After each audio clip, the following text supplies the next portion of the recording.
Let's talk about confidence. Bonus episode. Why people either follow you or don't. Welcome back to Let's Talk About Confidence.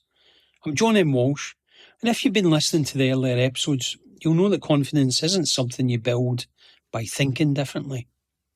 It's something you build by doing difficult things repeatedly until they become less difficult. In this episode, I want to look at confidence from a slightly different angle. Not just how you feel, but how other people experience you. Because that is what determines whether people follow you or don't. Let me start with something small that stuck with me. I was watching Who Wants to Be a Millionaire the other night with Jeremy Clarkson hosting. Contestants in the multi-million-pound question is proper tension. The music's building, the whole thing. And it's rare that people get to the $1 million question, so it is quite a big thing. Clarkson turns to the camera and says, "You'll be back after this break." And I noticed something. I didn't question it and I didn't resist it. I just went with it. Which is interesting because most of us walk around saying we don't like being told what to do. That's not quite true. We don't mind being told what to do. We mind who it comes from. So what's really happening there? Well, in that moment, I'd already made a decision about Clarkson. Without thinking, he knows what he's doing. He's comfortable in that environment. And I trust him to lead it. That decision happens fast, too fast to notice. Once it's made, direction lands differently. It doesn't feel like control, it feels like the natural step.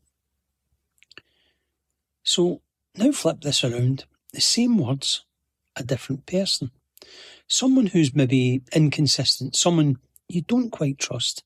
They say the same thing to you. You'll be back after this break. You feel it immediately. There's a flicker of resistance, a bit of doubt. Something doesn't sit quite right with you. But it's the same words. But yet, a completely different experience. And that's the whole point. People don't respond to instructions. They respond to their judgment of the person giving them. Most people think confidence is internal. How you feel, how certain you are, how you manage your nerves. And whilst that matters, but in leadership, in teams, in sales, there is another layer. Confidence is something other people experience from you. They're picking it up constantly through your tone, your consistency, how you handle pressure, whether you look like you believe what you're saying. You can feel confident internally, but if people don't experience that from you, it doesn't land. And the opposite is true as well.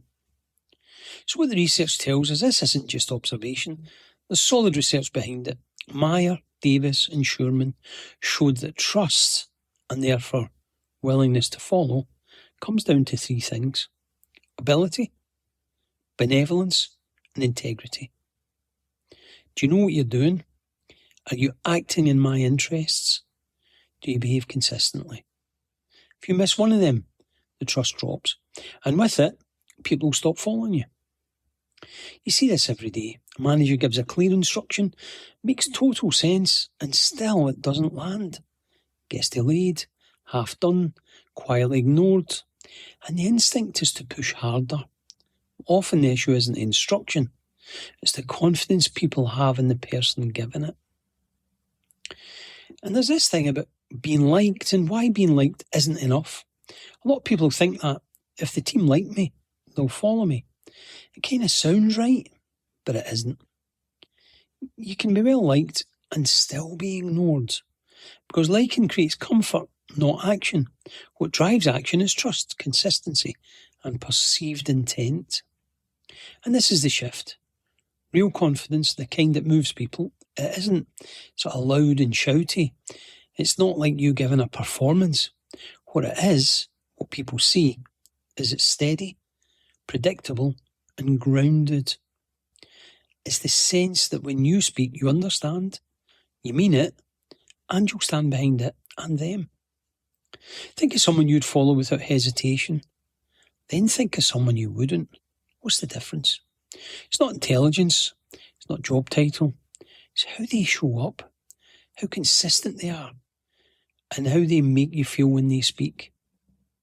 So, if you take one thing from this episode, it's this. Confidence isn't just about how you feel. It's about how safe and certain other people feel around you. Get that right, and you won't need to push as hard. People will move with you because they trust you. I'm John M. Walsh. This is Let's Talk About Confidence. Now go do something small and slightly uncomfortable, and I'll see you in the next episode.